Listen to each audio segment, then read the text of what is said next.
Aí o George Soros, né, através do Quantum Fund, que era o hedge fund dele, que sempre operou eventos macroeconômicos, desde 88 já tinha o Stanley Druckenmiller, que é uma lenda do mercado, cuidando da gestão do fundo. Então, fizeram essa análise, viram que era algo insustentável e que a moeda do Reino Unido, a libra esterlina, ela estava valorizada de forma artificial. Começaram a montar uma posição apostando na queda, né? E não era só a libra também que estava ameaçada, né? A lira italiana também, que tá mesma situação. Economia mal, não sei o quê. E com a mesma política econômica da economia que está bem. Então, assim, tu tá segurando algo artificialmente, né? Sim, bem claramente, né? Tanto Sim. é que aí em agosto, né? Tá, mas só uma coisa, Greco. Eu... Não sei se ficou claro. Não, então, Claríssimo. justamente por isso. Isso é... Esses 15 minutos que tu explicou, isso é abordado bastante quando se fala de George Soros? Esse contexto? Ou não? Não tanto, assim. O pessoal não vai tão a fundo. Sim. E por quê, assim? Por que não se olha para isso? Porque, vamos dizer, para um especulador, como ele era, é um cenário perfeito, vamos dizer, né? Sim. E é isso que leva as coisas a acontecerem, é a causa da consequência, né? Exato. Por que não é abordado exatamente isso que, ao meu ver, é vamos dizer, o ápice da história, é o principal, porque é isso que vai gerar o... Pois é, geralmente, assim, é feito umas análises meio Rasa. rasas, assim, meio superficial. Ah, ele apostou na queda e caiu. Mas aí a Como gente- se fosse realmente só uma aposta, né? mas ele já... Mas ele era um cara que olhava muito para esse lado, essas distorções, principalmente na ponta vendida. Inclusive, no livro do BTG, fala sobre quando ele escutou a palestra, por isso que ele botou o dinheiro no Pactual, né, no Guedes, porque ele ouviu o Paulo Guedes uma palestra nos Estados Unidos falando mal sobre a economia brasileira. E não bem como todo mundo tava falando. E daí isso chamou a atenção dele, sabe? Porque ele era um cara que olhava muito. E o livro dele é muito denso, as explicações. A tese dele é muito densa nesse sentido, assim, de ter de correlacionar as distorções do que entre o que o governo acha, ou o Estado acha que vai acontecer e o que realmente acontece, né? Então, Interessante, né? é bem. E eu acho que é por isso que pega bastante, assim, sabe? Tem bastante nele nesse sentido. Sim. Ele tá sempre, contra. ele tá sempre numa ponta difícil, né, de estar. geralmente tá apostando na desvalorização de uma moeda, né? Então, para os políticos, para os banqueiros centrais, é o alvo Sim. fácil, né, de bater. Os especuladores. E aí tu acaba botando a culpa num cara, sendo que a tua política econômica ali tava toda capenga, né? Aconteceu depois disso na crise da Ásia também. Não só a tua política, como também as tuas escolhas, elas não têm lógica, né? Que nem a gente vai explicar. A escolha é justamente para manter o teu apoio, o teu apelo político, ao invés de ser a mais difícil, né? A escolha mais difícil, mas a mais correta, né? Então... Perfeito, legal. Exato. Aí que tá, envolve política, né? Envolve... E ele explora isso, né? Explora E esse aí lado. o mercado, nesse sentido, ele é soberano, né? Então, a força do mercado acaba sendo mais forte. E nesse sentido aí, nenhum banco central conseguiu segurar, né? Mas o homem veio forte também. Não, meio forte. Então ele fez toda Legal. essa... Primeiro, parabéns.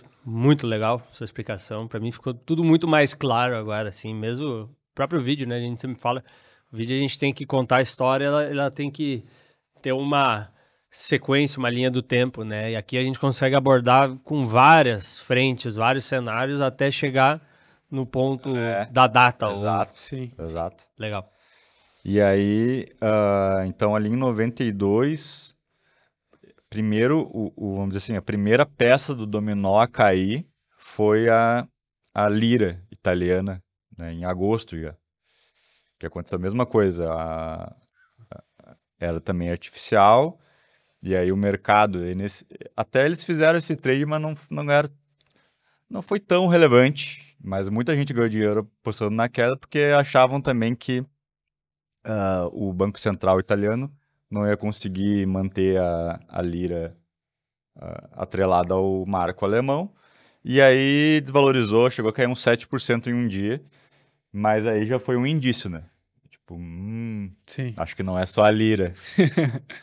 Foi daí que os caras já, os tubarões já sentiram sangue na água, né?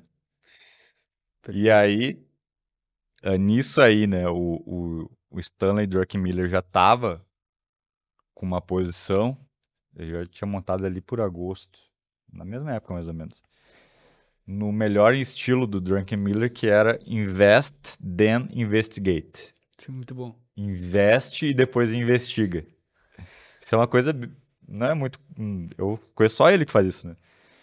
Que é assim, sempre que tu tem um trade para fazer uma posição para montar, antes de começar a investigar e depois investir, tu primeiro bota uma grana E testa. e começa a investigar, né? Só que esses caras tinham um apetite por risco tão grande e por isso são o que são, né? Que o teste dele foi de $1,5 bilhão já, de dólares. Claro, E aí? não é assim, pra galera aí que vai querer se inspirar e fazer loucura, não. Calma aí, né, galera? $1,5 bilhão de dólar hoje já é muita coisa. Tu imagina na época, a gente tá falando de 92, né? E aí, né, acontece esse episódio da lira, isso já meio que mostra que a tese está correta, e eles vão aumentando a posição. Vão aumentando a posição, acho que daqui a pouco vai acontecer algo, não sei o quê. Lembrando, o cara que estava tocando isso era o Stanley Druckenmiller. Obviamente, o dono do fundo era o Soros, mas quem arquitetou tudo e fez a análise e montou toda a tese foi o Stanley. E aí teve um catalisador para isso, que foi uma entrevista do presidente do Banco Central alemão em 15 de setembro. Helmut Schlesinger. Esse aí. Belíssimo. Que ele deu uma entrevista e achou que era off, não seria publicado e foi. Ah, é? Que ele achava que, basicamente ele deu a entender que não seria só a lira que iria se desvalorizar. E isso pro Stanley Druckenmiller foi assim, cara, é agora. Como diria o primo, alertou os gansos. Alertou os gansos. E todo mundo sabia que a próxima moeda a cair seria a Libra. Aí, que daí também tem essa história lendária, e que tem entrevista dos dois falando sobre isso, né? Se não é verdade, daí eles estão mentindo. Que foi que o Stanley Druckenmiller leu essa entrevista na íntegra e foi falar com o George Soros. Falou, olha, acabou de sair isso aqui, o Helmut falou tal coisa, pra mim é um sinal claro de que a Libra vai despencar. Acho que daí, olha o que ele falou.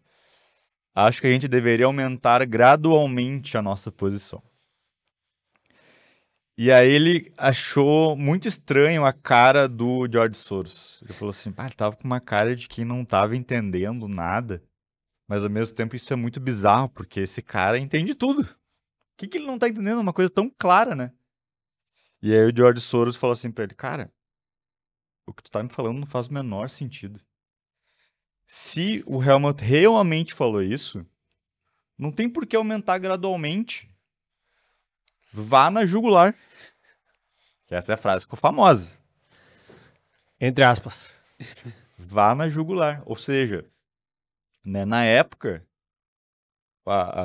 ele falou gradualmente, mas ele falou, olha, vamos colocar 100% do fundo. Ele já estava aumentando a posição, mas ia chegar num ponto ali que ia chegar no 100%. 100% do fundo. 100% de um fundo que era de uns 5 bi de dólares na época.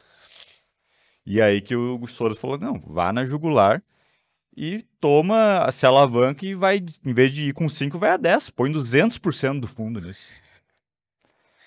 Foi dali que o Stanley Druckenmiller, por isso que também tem o crédito do Soros, né? Porque se não fosse o Soros, ele ia... Tudo bem, ele ia ganhar dinheiro, tá caramba. Sim. Mas não ia ser um bi, né? Não ia ser o maior trade. Foi dali que ele falou, cara, foi ali que eu vi por que o Soros é o Soros. Porque o instinto dele e como é que se fala? O position sizing dele é o que tornou ele tão grande. Porque daí também ele falou assim, olha, o maior aprendizado que eu tive com o George Soros foi o seguinte. Não importa se tu tá certo ou errado no mercado. O que importa é quanto dinheiro tu ganha quando tu tá certo e quanto dinheiro tu perde quando tá errado. Então ele falou assim, cara, essa é uma oportunidade única. Sim. Uma oportunidade que aparece uma vez na vida. Literalmente, né? Então, assim, ó, tu não consegue o suficiente, tu tem que comprar o máximo possível. E aí ele saiu vendendo adoidado libra esterlina. Tá, que acho que só para explicar como era a operação, tá?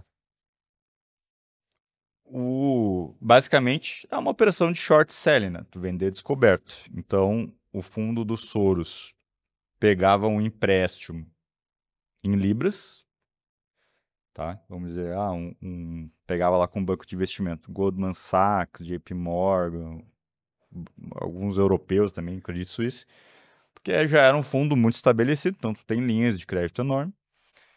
Basicamente, tu toma dinheiro emprestado em libra, imediatamente tu vende essas libras e para se tu vender libra, tu tem que comprar outra moeda, né? Eles compravam já o marco alemão.